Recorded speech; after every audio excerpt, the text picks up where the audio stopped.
table of the House.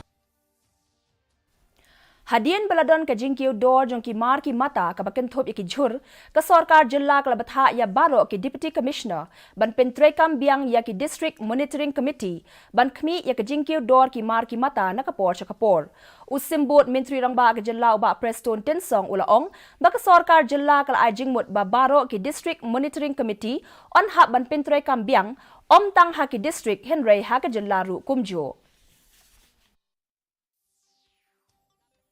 District, monitoring committee should be again reactivated.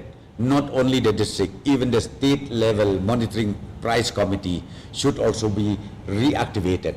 So this is what they suggested, and we have accordingly directed all the deputy commissioners to reactivate these committees and monitor these issues on a regular basis and solve the problem in the district level. La penlong ya ka district level